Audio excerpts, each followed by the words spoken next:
मेरा नाम प्रीति है। मैं नहीं जानती थी कि पसंद की शादी करना इतनी बड़ी गलती होती है कि हम उसकी सज़ा सारी ज़िंदगी भुगतते हैं। मैं तो अपनी ज़िंदगी में खुश रहना चाहती थी। लव मैरिज सक्सेसफुल हो जाने से मैं अपने आप को बहुत भागों वाली समझती थी, लेकिन मैं नहीं जानती थी कि मेरी यही पसंद की शादी मेरी ज़िंदगी में एक बहुत बड़ा तूफान लाने वाली थी। उस समय मेरी उम्र 22 साल थी और मैं कॉलेज में पढ़ा करती थी जब एक लड़का मुझे बहुत पसंद आ गया था। वो मेरे कॉलेज में नहीं पढ़ता था, बल्कि हम दोनों एक ही बस से ट्रैवल करते थे। मैं अपने कॉलेज के रास्ते पर उतर जाती थी। उस लड़के का ऑफिस आगे था, इसलिए वो बस में ही खड़ा रह जाता था। इस तरह हम दोनों की हर रोज़ मुलाकात होती थी। हम दोनों एक दूसरे से बस में ही मिलते थे। वो लड़का बहुत ज़्यादा हैंडसम था। उसकी अपनी गाड़ी नहीं थी, इसलिए वो बस में ही ट्रैवल करता था और मेरे पास भी कोई सवारी नहीं होती थी। यही वजह थी कि मैं अपनी बस से ही कॉलेज जाती थी और बस से ही कॉलेज से घर वापस आती थी। वो लड़का हर बार मुझे सुबह के समय ही मिला करता था, क्योंकि हम दोनों की टाइमिंग एक ही होती थी। पहले तो हम दोनों बस स्टॉप पर खड़े होकर बस के आने का इंतज़ार किया करते थे और फिर जब बस आ जाती थी तो एक साथ बस में सवार हो जाते थे। कभी कभी मैं जल्दी ही बस स्टॉप पर बस का इंतज़ार करने के लिए खड़ी होती थी जब वो लड़का आता था और मुझसे कहता था कि अभी तक बस नहीं आई है क्या। मुझे कभी कभी उसकी बात का जवाब देना पड़ जाता था और इसी तरह धीरे धीरे हम दोनों की बातचीत शुरू हो गई थी। बस में भी हम दोनों सारे रास्ते बात करते हुए जाते थे और फिर एक दिन ऐसा हुआ कि हम दोनों ने एक दूसरे के मोबाइल नंबर शेयर कर लिए थे और फिर जब हम दोनों की कॉल पर बात होने लगी तो हमने एक दूसरे के बारे में सब कुछ एक दूसरे के साथ शेयर किया था। हमें एक दूसरे की फैमिलीज़ के बारे में भी अच्छी तरह से पता चल गया था। मेरी तो बहुत बड़ी फैमिली थी, क्योंकि मैं एक जॉइंट फैमिली में रहने वाली लड़की थी। हमारे घर में मेरे दादा दादी, मेरे बड़े ताऊ जी और उनकी फैमिली और मेरे चाचा जी की पूरी फैमिली और हमारी फैमिली, हम सब लोग एक साथ मिलकर रहा करते थे। हमारा घर भी बहुत बड़ा था। भगवान की कृपा से हम लोगों के पास किसी तरह की कोई कमी नहीं थी। मैं बीएससी कर रही थी। मेरे घर वालों ने सोच लिया था कि जब मेरी बीएससी कंप्लीट हो जाएगी तो वो लोग मेरी शादी कर देंगे, क्योंकि मेरे घर में अब शादी का नंबर सिर्फ मेरा ही था। मेरे 2 बड़े भाई बहन की शादी हो चुकी थी। मेरे बाद मेरी एक छोटी बहन रह जानी थी। मेरे घर वालों को मेरी पढ़ाई पूरी होने की बहुत जल्दी हो रही थी। वो लोग चाहते थे कि कल के होते आज ही मेरी शादी कर दें, क्योंकि मेरा रिश्ता पहले ही फिक्स था। मगर जिस लड़के से मेरी शादी होने वाली थी, मैं उसको कोई ख़ास पसंद नहीं करती थी, लेकिन अपने घर वालों की मर्ज़ी के खिलाफ भी तो नहीं जा सकती थी। ऐसा भी नहीं था कि मैं किसी लड़के को पसंद करती थी। मेरे घर वालों ने मेरी मर्ज़ी पूछी थी, मगर मैं उस वक्त किसी को पसंद ही नहीं करती थी। इसलिए मैंने उनसे कहा था कि आप लोग मेरे लिए बेहतर ही फैसला करेंगे। मैं आप लोगों की खुशी में ही खुश हूँ। मेरे घर वाले मुझ पर बहुत प्राउड फील करते थे। मेरी बड़ी बहन की शादी भी अरेंज मैरिज ही हुई थी, जबकि भैया की शादी लव मैरिज हुई थी। मेरे दोनों भाई बहन अपनी अपनी शादीशुदा ज़िंदगी में बहुत खुश थे। मैं भी उन लोगों को देख देख कर खुश होती थी और चाहती थी कि मेरी शादी जल्द से जल्द हो जाए। लेकिन जिस दिन से मेरी मुलाकात रोहित से हुई थी, मैं उसे पसंद करने लगी थी। रोहित बहुत अच्छा लड़का था और अच्छी कंपनी में नौकरी करता था। अब मैं मन ही मन में अफसोस करती थी कि मेरा रिश्ता इतनी जल्दी फिक्स कैसे हो गया, जबकि मुझे तो अब रोहित पसंद आने लगा था। कुछ दिन तक तो हम लोगों ने एक दूसरे के साथ फ्रेंड्स बनकर ही बात की थी। हम दोनों एक दूसरे के बहुत अच्छे दोस्त बन गए थे और एक दूसरे के साथ अपना हर सुख दुख बांटने लगे थे। रोहित की फैमिली में उसकी सिर्फ एक शादीशुदा बहन थी और एक छोटा भाई था जो कि हॉस्टल में पढ़ता था। वैसे तो वो जवान था, अभी उसकी पढ़ाई पूरी नहीं हुई थी। वो सिर्फ मेरे पति से 4 साल ही छोटा था, जबकि रोहित की बहन सबसे बड़ी थी और उसकी बहन ने अपने माता पिता के मर जाने के बाद अपने दोनों भाइयों का ख्याल रखा था और उनकी देखरेख की थी। रोहित ने बताया था कि उसकी बहन की शादी हो गई है। उसकी ससुराल पास के ही मोहल्ले की है, इसीलिए वो अपने मायके में आती जाती रहती है और अपने भाइयों का ख्याल रखती है। मुझे रोहित की बहन के बारे में सुनकर बहुत खुशी हुई थी कि बहनें होती ही ऐसी हैं जिनको शादी हो जाने के बाद भी अपने भाइयों की फिक्र लगी रहती है। एक दिन रोहित ने मुझे बातों ही बातों में प्रपोज कर दिया था। हम दोनों रोज़ एक दूसरे का बस स्टॉप पर इंतज़ार करने लगे थे, क्योंकि अब हम दोनों एक दूसरे के बिना रह ही नहीं सकते थे। पहले तो मैं कभी कभी कॉलेज जाती थी, लेकिन अब रोहित की वजह से मैं हर रोज़ कॉलेज जाया करती थी, क्योंकि घर से निकलने पर मेरी रोहित से मुलाकात भी हो जाती थी और बस के अंदर हम दोनों काफ़ी देर तक एक दूसरे के साथ बातचीत भी कर लिया करते थे। मेरा कमरा बिल्कुल अलग था। मैं अपने कमरे में अकेली ही सोती थी, इसलिए मैं रोहित के साथ सारी सारी रात बातें करती थी। रोहित भी अपने घर में अकेला होता था। उसने मुझे बताया था कि उसकी बहन उसके लिए रिश्ता तलाश कर रही है। मैंने अभी तक ये बात रोहित को नहीं बताई थी कि मेरा पहले से ही रिश्ता तय है और मेरी पढ़ाई पूरी होते ही मेरे घर वाले मेरी शादी कर देंगे। हम दोनों को एक दूसरे के साथ बातचीत करते हुए 6 महीने गुजर गए थे। जब एक दिन रोहित ने मुझे बताया था कि उसकी बहन उसके लिए लड़कियां देख रही है तो मुझसे रहा नहीं गया और मैंने रोहित को अपनी सच्चाई बता दी थी कि मेरा रिश्ता लगा हुआ है। मेरी बात सुनकर रोहित बहुत शॉक्ड हुआ था और वो मेरी इस बात से नाराज भी था कि मैंने उसे ये सब पहले क्यों नहीं बताया। रोहित कह रहा था कि मैं अपनी बहन को तुम्हारे बारे में बताने वाला था। मेरी बहन तुम्हारे घर रिश्ता लेकर आती तो तुम्हारे घर वाले उसकी इंसल्ट कर देते और कहते कि हमारी बेटी का रिश्ता तो पहले ही लगा हुआ है। अच्छा हुआ कि मैंने अपनी बहन को अभी भी इस बारे में नहीं बताया। अब तुम बताओ कि क्या करना है, तुम मुझसे प्यार करती हो या नहीं? रोहित का सवाल सुनकर मैं कंफ्यूज हो गई थी। रोहित मुझसे नाराज हो रहा था, लेकिन मैं क्या कर सकती थी।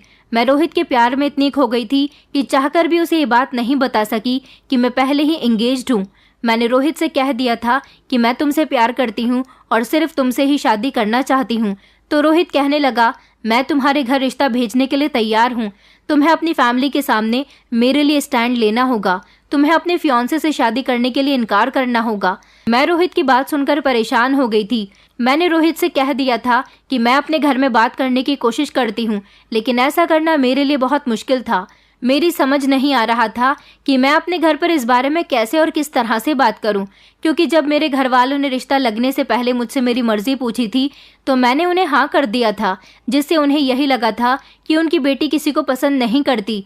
लेकिन अब अगर मैं अचानक से उनको अपनी पसंद के बारे में बता दूंगी तो इस बात का उन्हें भी बुरा लगेगा और शायद वो लोग मेरी शादी रोहित के साथ कभी भी नहीं होने देंगे। इस तरह तो मेरे घर में एक बहुत बड़ा हंगामा क्रिएट हो जाएगा। मेरी समझ नहीं आ रहा था कि मैं क्या करूं। मैंने इस बारे में अपनी एक फ्रेंड को बताया था। मेरी फ्रेंड ने कहा था कि अगर तुम्हारा रिश्ता तय था तो तुम्हें किसी दूसरे लड़के से मोहब्बत करने की क्या ज़रूरत थी। लेकिन मैं क्या करती, मैं अपने दिल के हाथों मजबूर हो गई थी।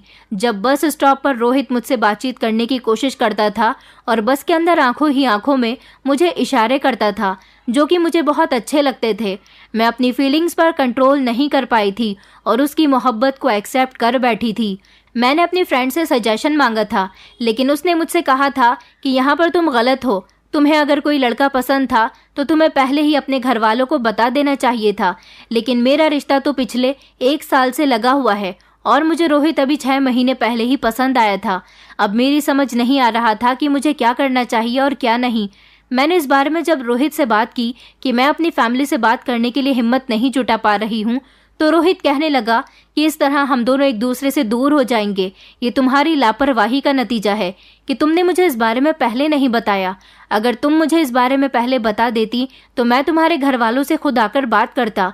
मैंने रोहित से कहा कि इसमें कौन सी बड़ी बात है, तुम तो मेरे घर वालों से आकर अभी भी बात कर सकते हो। रोहित कहने लगा, इस तरह बात बिगड़ सकती है। अगर तुम्हारे घर वालों ने मेरे सामने तुम्हें डांटा या फिर तुम्हें मुझसे अलग करने की कोशिश करी तो मैं तुम्हारे घर वालों के सामने ही तुम्हें उठाकर ले आऊँगा और तुमसे शादी कर लूँगा। मैंने कहा, रोहित, जिस लड़के के साथ मेरा रिश्ता लगा हुआ है मैं उसे पसंद नहीं करती। मैं सिर्फ और सिर्फ तुम्हें पसंद करती हूँ। तुम कुछ भी करो, मुझे सिर्फ तुमसे शादी करनी है। रोहित कहने लगा, अगर ऐसी ही बात है तो मैं कल ही तुम्हारे घर पर आ रहा हूँ और हम दोनों कल ही शादी करेंगे।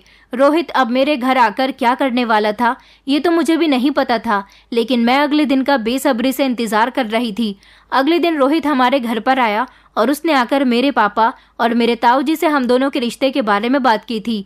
मेरे पापा ने उसे बता दिया था कि उनकी बेटी का रिश्ता पिछले 1 साल से लगा हुआ है, अब कुछ नहीं हो सकता। जिस पर रोहित ने कहा था कि आपकी बेटी मुझसे प्यार करती है, अगर आपको यकीन नहीं आता तो आप उससे ये बात पूछ सकते हैं। रोहित की बात पर मेरे घर वालों को विश्वास नहीं हो रहा था, लेकिन जब मुझे बुलाया गया और मुझसे ये सवाल पूछा गया कि क्या तुम इस लड़के से प्यार करती हो, तो मैंने सबकी शक्लों को बड़ी गौर से देखा था। सब डरावनी नज़रों से मुझे देख रहे थे, लेकिन जब मैंने रोहित की तरफ देखा तो मुझे उस पर प्यार आया और मैंने कह दिया था कि जी, मैं इससे प्यार करती हूँ।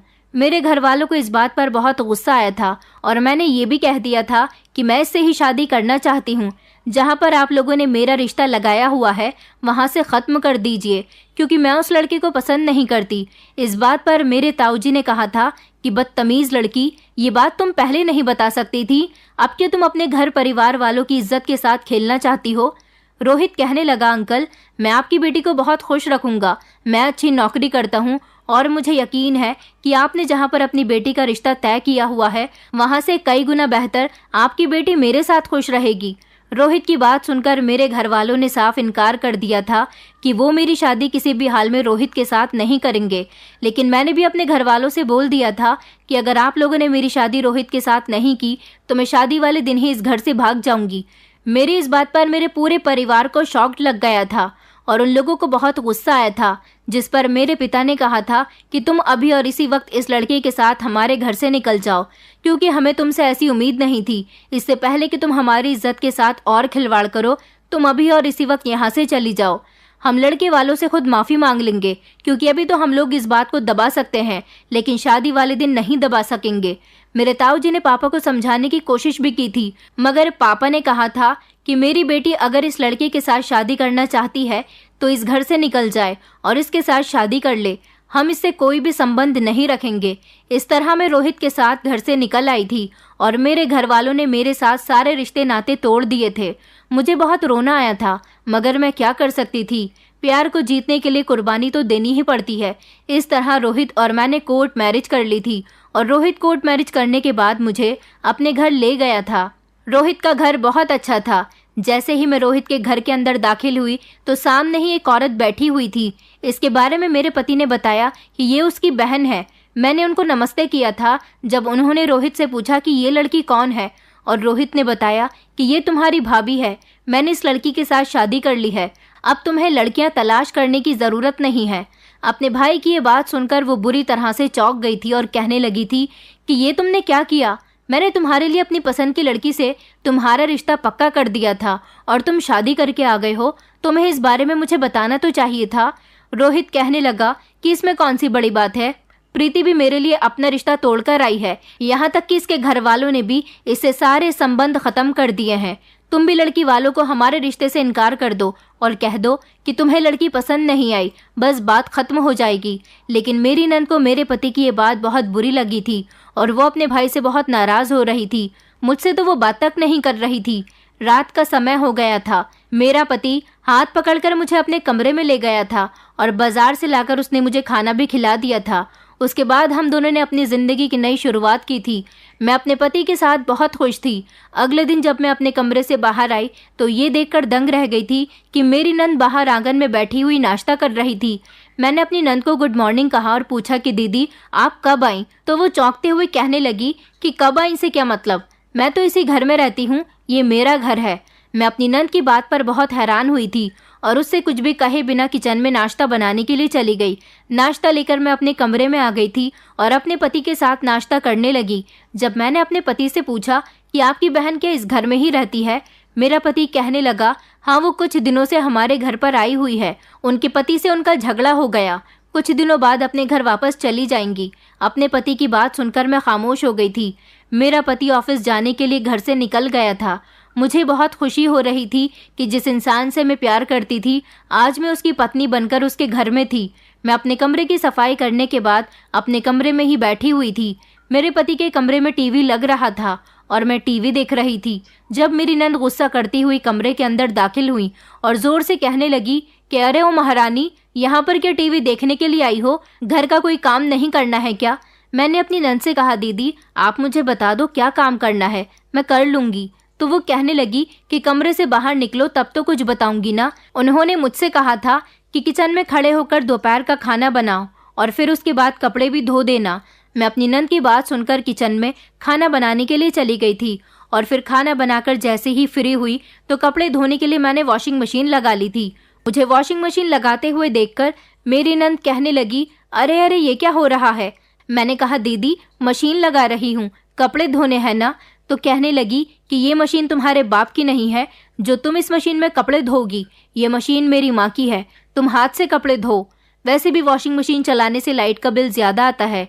अपनी नंद की बात पर मैंने कहा था कि दीदी, आप कौन से इस घर में रहती हो या फिर लाइट का बिल आप देती हो, जो आपको लाइट के बिल की फिक्र हो रही है। अब इस घर की जो भी चीज है वो मेरी हो गई है, क्योंकि मैं इस घर की बहू हूँ और लाइट का बिल मेरा पति देता है, इसलिए आपको इस मामले में बोलने की जरूरत नहीं है। मेरी बात सुनकर मेरी नंद को बहुत गुस्सा आ गया था। वो बड़ी ही चालाक औरत थी, मुझसे बहुत ज्यादा लड़ी थी। मैंने सोच लिया था कि जैसे ही मेरा पति घर आएगा मैं उसे अपनी नंद के बारे में बता दूंगी कि सारा दिन उसने मुझे कितना तंग किया है। मैं अपने पति के घर आने का इंतजार कर रही थी, लेकिन इससे पहले मैं नए कपड़े पहनकर अच्छे से तैयार होने लगी थी। मेरा पति किस समय घर के अंदर आया मुझे कुछ पता ही नहीं चला था, लेकिन मुझे बाहर से जोर जोर से अपनी नंद के रोने की आवाज आ रही थी। मैं जैसे ही दौड़ती हुई अपनी नंद के करीब गई तो मेरी नंद ढेर सारे गंदे कपड़े इकट्ठे करके धो रही थी और रो रो कर मेरे पति को बता रही थी कि तुम्हारी पत्नी ने मुझे इतने ढेर सारे कपड़े धोने के लिए दिए हैं। मैंने तुम्हारी पत्नी से कहा भी था कि मैं कपड़े धो दूंगी, लेकिन मैं वॉशिंग मशीन लगा लेती हूँ। तो तुम्हारी पत्नी कहने लगी कि लाइट का बिल ज्यादा आता है और ये बिल तुम्हारा बाप नहीं बल्कि मेरा पति देगा, इसलिए कपड़े सारे हाथ से धोकर डाल दो। मेरा पति मेरी नंद से कह रहा था कि नहीं दीदी, प्रीति ऐसी नहीं है, वो ऐसा कर ही नहीं सकती।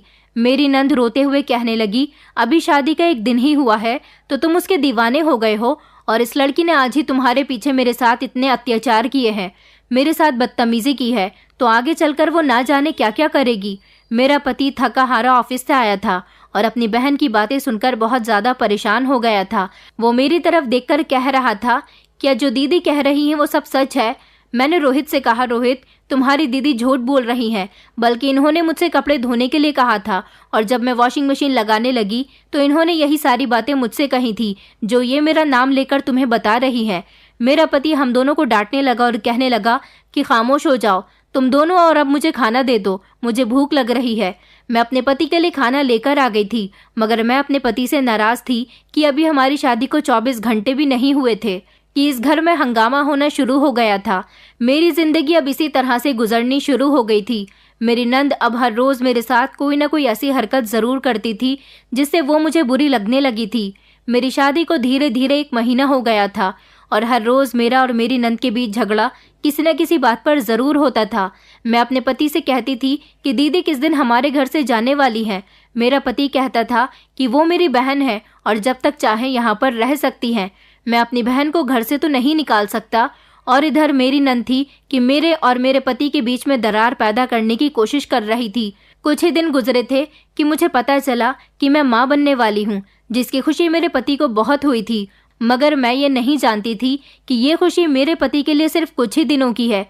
मेरा पति जब सुबह के समय ऑफिस जाने के लिए घर से निकला और बस स्टॉप की तरफ जा रहा था, तब अचानक एक तेज रफ्तार गाड़ी ने उसको कुचल दिया और इस तरह मेरे पति की मौके पर ही मौत हो गई थी। अपने पति की मौत की खबर सुनकर मैं बहुत ज्यादा सदमे में आ गई थी और तड़प तड़प कर रो रही थी। मेरे पति की मौत हो चुकी थी और मुझे विश्वास नहीं हो रहा था कि मेरा पति मुझे इस दुनिया से छोड़कर चला गया, जबकि मैं उसके बच्चे की माँ बनने वाली थी। मेरे पति की मौत पर उसका छोटा भाई भी हॉस्टल से अपनी पढ़ाई छोड़कर घर आ गया था। मेरा तो रो रो कर बुरा हाल था, जबकि मेरी नंद का भी हाल कुछ ऐसा ही था, क्योंकि वो भी अपने भाई से बहुत प्यार करती थी। मुझे समझ नहीं आ रहा था कि अब मेरे साथ क्या होगा। मेरी नंद तो पहले ही मेरी खुशियों की दुश्मन बनी हुई थी। जब भी वो मुझे मेरे पति के साथ देखती थी तो उसे अच्छा नहीं लगता था। मैं उसकी ये वजह भी अच्छी तरह से जानती थी, क्योंकि वो शुरू से ही अपनी भाई की शादी अपनी पसंद की लड़की के साथ करवाना चाहती थी और उसके भाई ने अपनी मर्जी के मुताबिक मुझसे शादी कर ली थी। अपनी बहन को बताया तक नहीं था, जिसका गुस्सा मेरी नंद को आज तक है, और वो अपना सारा गुस्सा मुझ पर निकालती थी। मेरे पति के सामने तो सीधी बन जाती थी। अब फिलहाल मेरा पति इस दुनिया को छोड़कर जा चुका था। मेरी समझ नहीं आ रहा था कि मैं कहाँ जाऊं, क्योंकि मेरे मायके वालों ने भी मुझसे सारे संबंध खत्म कर दिए थे। मैं अपने पति की विधवा बनकर अपनी ससुराल में जिंदगी गुजार रही थी और मेरी नंद थी कि हर दिन मुझे परेशान करने के लिए कोई कसर नहीं छोड़ती थी। मेरा देवर भी हम लोगों के साथ ही रह रहा था। उसने कहा था कि मैं अब हॉस्टल नहीं जाऊंगा, चाहे भले ही मेरी पढ़ाई रुक जाए, क्योंकि अब घर में आप दोनों अकेली रह गई हो और भैया के बाद आप दोनों का ख्याल रखना मेरी जिम्मेदारी है। मेरा देवर बहुत अच्छा था और हमेशा वो मुझसे हमदर्दी रखता था। मेरे घर में सबको ये बात पता थी कि मैं प्रेग्नेंट हूँ, पति के मर जाने के बाद मैं बहुत कमज़ोर हो गई थी, इसलिए डॉक्टर ने मुझे ज़्यादा से ज़्यादा आराम बताया था। मेरा देवर ये बात अच्छी तरह से जानता था। वो सुबह को अपने दोस्तों के साथ घूमने फिरने के लिए घर से निकल जाता था और शाम के टाइम पर घर आता तो मुझे काम करता हुआ देखता था। एक दिन उसने मेरी नंद से कहा कि दीदी, आपको भाभी से घर का काम नहीं करवाना चाहिए। आप जानती हो कि भाभी की कंडीशन कैसी है। इस बात पर मेरी नंद ने मेरे देवर को बहुत डांट लगाई थी, क्योंकि वो सबसे छोटा था और मेरी नंद मेरे पति से तो थोड़ा दबती भी थी। मगर मेरे देवर को उसने मेरी इस छोटी सी बात पर इतनी डांट लगाई थी कि वो बेचारा खामोश हो गया था।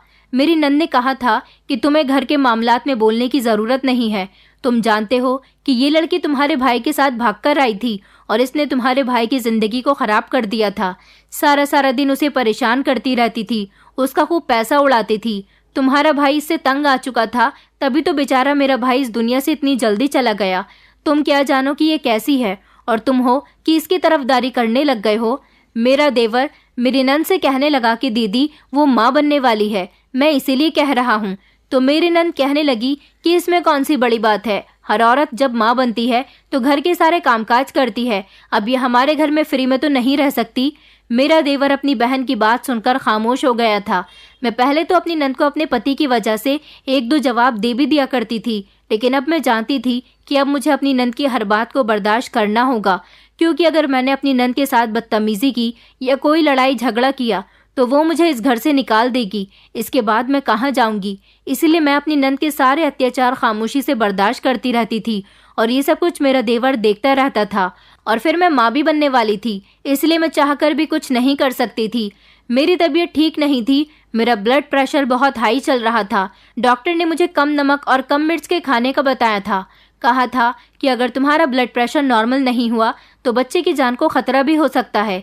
ये बात मेरी नंद को पता चल गई थी, क्योंकि हर बार डॉक्टर घर आकर ही चेकअप किया करती थी। मेरे अंदर इतनी हिम्मत नहीं थी कि मैं हॉस्पिटल जाकर चेकअप करवाती, इसलिए मैं घर पर ही डॉक्टर को बुला लिया करती थी। मेरा देवर अब अपनी पढ़ाई छोड़कर अपने ही शहर में नौकरी कर रहा था, क्योंकि अब उसे ही तो इस घर को चलाना है। मैं खाना बनाकर जब अपने कमरे में आ गई तो कुछ ही देर के लिए सो गई थी। रात के टाइम पर जब मेरा देवर आ गया तो हम लोग एक साथ खाना खाने के लिए बैठ गए। जैसे ही मैंने खाना शुरू किया तो मेरे होश उड़ गए थे, क्योंकि खाने में नमक बहुत तेज़ था और मिर्ची भी इतनी तेज़ हो रही थी कि मेरे कानों से धुएं निकल गए। मैं ज़ोर ज़ोर से खांसने लगी थी। मेरे देवर ने जल्दी से मुझे पानी पिलाया। मेरी नंद कहने लगी कि क्या हुआ है। मैंने कहा खाने में नमक और मिर्ची बहुत तेज़ हो रही है। तो मेरी नंद कहने लगी कि खाना तो तुमने ही बनाया है, तुम्हें ही अपना ख्याल रखना चाहिए ना। डॉक्टर ने तुम्हें नमक और मिर्ची कम बताई है, तो तुमने इतनी तेज़ क्यों करी है। मैंने कहा दीदी, मुझे अच्छी तरह से याद है, मैंने इसमें नमक और मिर्च कम ही डाला था, फिर ना जाने कैसे तेज़ हो गया। मेरी नंद कहने लगी, अब ये तो तुम्हें ही पता होगा। मैं बिना खाना खाए ही डाइनिंग टेबल से उठकर अपने कमरे में आ गई थी।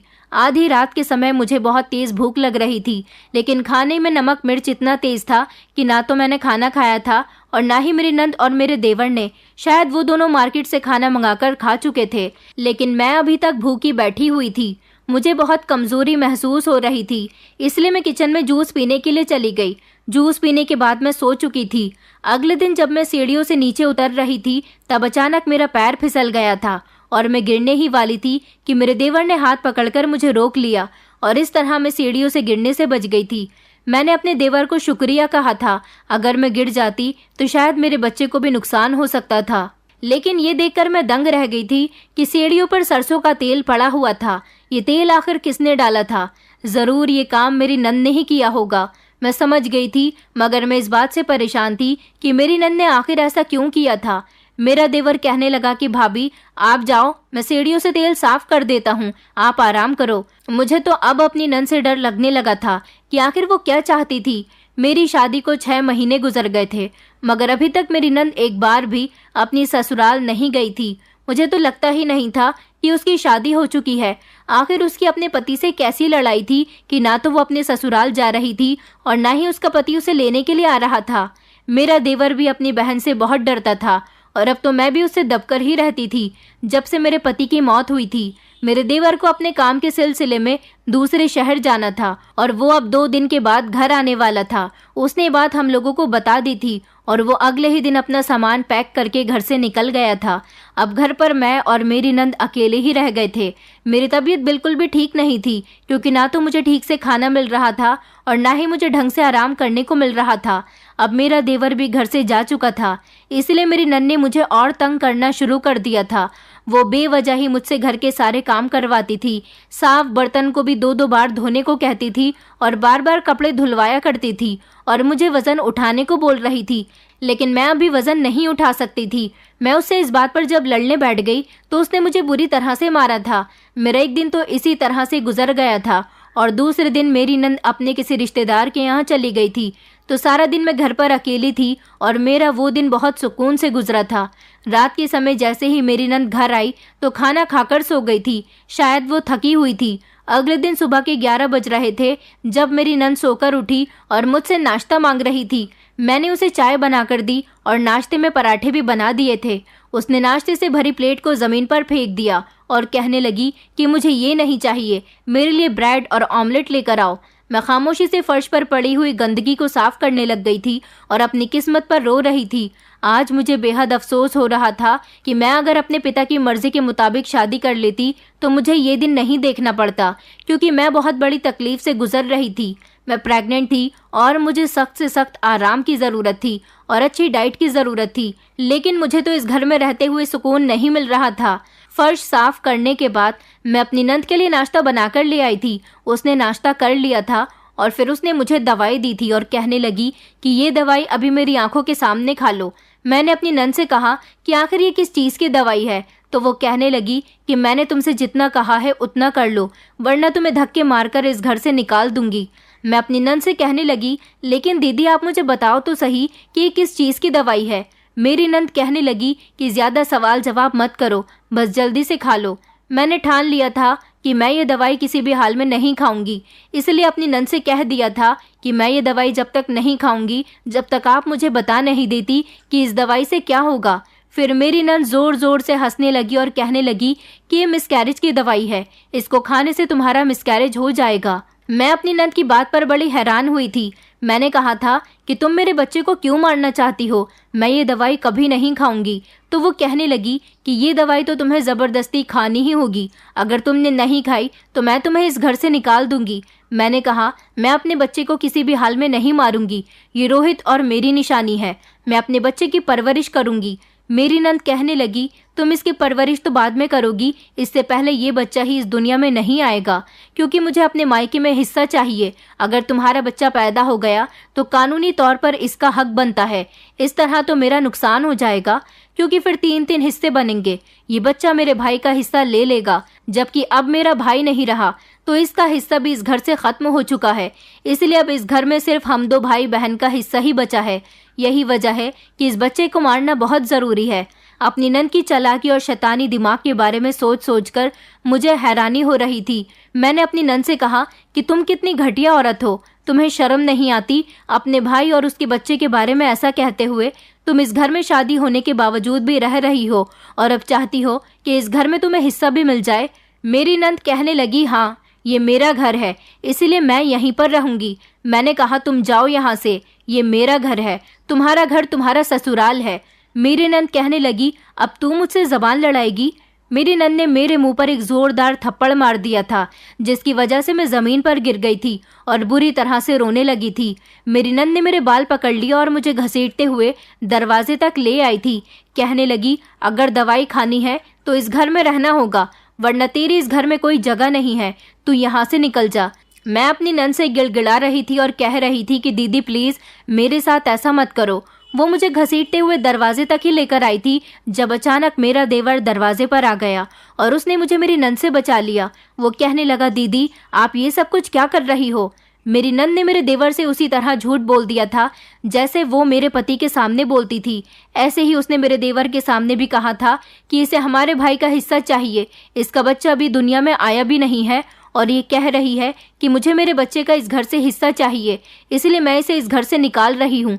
मेरा देवर चौंकती हुई नज़रों से मेरी तरफ देख रहा था।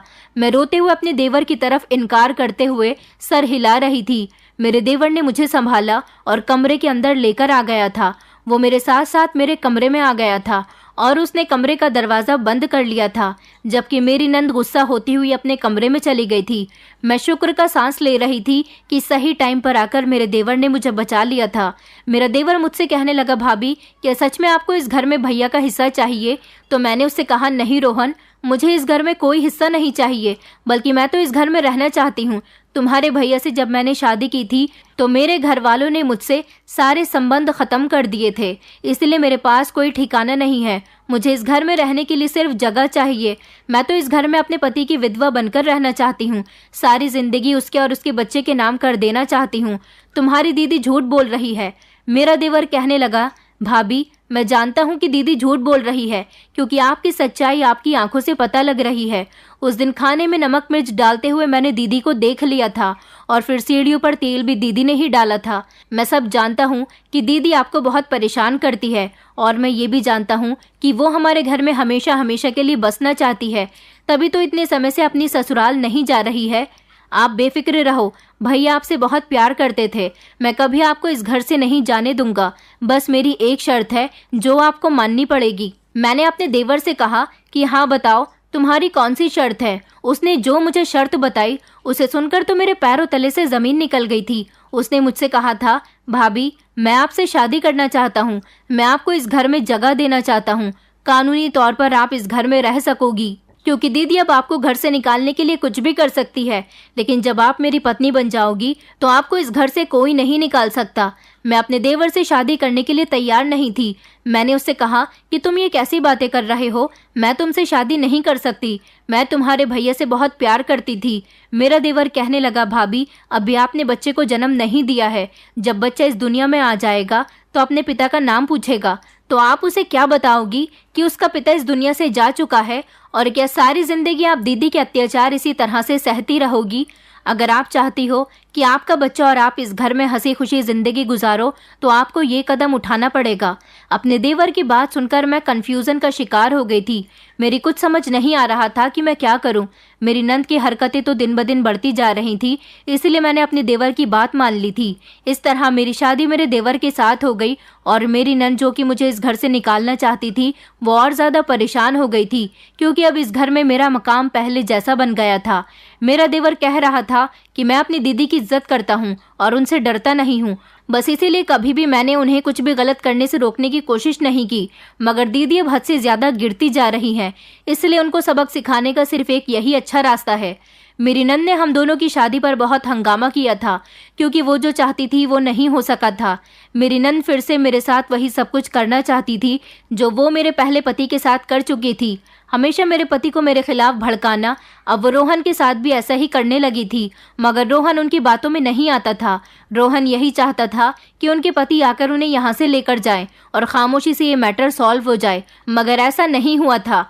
कुछ दिनों के बाद खबर आई थी कि मेरी नंद के पति ने दूसरी शादी कर ली है। मेरी नंद ये बात सुनकर पागल सी हो गई थी, क्योंकि वो इतने समय से अपनी ससुराल नहीं गई, इसलिए उसके पति ने दूसरी शादी कर ली। पति पत्नी के बीच लड़ाई झगड़े तो होते रहते हैं, जिन्हें बैठकर हमेशा सॉल्व कर लेना चाहिए, लेकिन मेरी नंद के अंदर आदत थी कि वो अपने पति से अपनी ही गलती पर लड़कर अपने मायके आ जाती थी और कई कई महीने यहाँ पर गुजार लेती थी। उसने कभी पीछे पलटकर अपने पति के बारे में सोचा ही नहीं था कि वो कहाँ होगा, कैसा होगा, कैसे अपना गुजारा कर रहा होगा। वो अपनी पत्नी की हरकतों से तंग आ गया था, इसलिए उसने अपनी पत्नी को डिवोर्स देने का फैसला किया और दूसरी शादी कर ली। उसने डिवोर्स के पेपर हमारे घर पर भेज दिए थे। मेरी नंद डिवोर्स के पेपर देख देख कर बिलख बिलख कर रो रही थी। उसे तो उम्मीद ही नहीं थी कि उसका पति दूसरी शादी भी कर सकता है। उसे लगता था कि वो अपने मायके में उससे नाराज रहेगी तो वो भी उसको मनाने के लिए काफी कोशिश करेगा, मगर उसने एक बार भी कोई कोशिश नहीं करी थी। वो मेरा घर बर्बाद करने की काफी समय से कोशिश कर रही थी, लेकिन भगवान हमेशा अच्छे लोगों का साथ देता है, इसलिए भगवान ने मेरा घर मेरे देवर के साथ दोबारा से बसा दिया था, जबकि मेरी नंद का तो बसा बसाया ही घर उजड़ गया था। मेरी नंद अपने किए पर बहुत पछताती है और अब वो मुझसे माफी मांगती है। मैंने उसे माफ तो कर दिया है, मगर मेरे दिल में उसके लिए कभी इज्जत नहीं बढ़ सकती, क्योंकि वो मेरी जिंदगी में काफी जहर घोल चुकी है और उसने मेरे बच्चे को भी कई बार मारने की कोशिश की है। मेरी नंद अब कमरे में हमेशा बंद रहती है और पागलों की जैसी हरकतें करती है। उसके किए की यही सजा है जिसको वो भुगत रही है, और कुछ समय के बाद मैंने एक प्यारी सी बेटी को जन्म दिया। मेरा देवर रोहन, जो अब मेरा पति बन गया है, वो मेरा और मेरी बेटी का बहुत ख्याल रखता है और मुझसे बहुत प्यार करता है। अब मैं अपनी ससुराल में सुकून से रहती हूँ, अपने पति और अपनी बेटी के साथ खुशी खुशी जिंदगी गुजार रही हूँ, जबकि मेरी नंद का पागलपन अब दिन ब दिन बढ़ता जा रहा है। डॉक्टर ने बताया है कि उसे पागल खाने में एडमिट करना होगा। किसी का घर उजाड़ने से पहले हमें अपनी जिंदगी के बारे में सोच लेना चाहिए कि हमारे साथ भी कभी कुछ ऐसा हो सकता है जिससे हमारी जिंदगी भी एक पल में उजड़ सकती है। इसलिए हमेशा लोगों के बारे में अच्छा ही सोचें और उनके साथ अच्छाई करें, ना कि बुराई करें, जिसकी वजह से आपकी जिंदगी ऐसी ना हो जाए कि आप किसी को मुंह दिखाने लायक न रहें। दोस्तों, उम्मीद करती हूँ आपको हमारी कहानी पसंद आई होगी। कहानी पसंद आई है तो वीडियो को लाइक करें, चैनल पर नए हैं तो चैनल को सब्सक्राइब करें और हाँ, नोटिफिकेशन बेल को जरूर दबाएं ताकि अगली अपडेट सबसे पहले आपको मिले।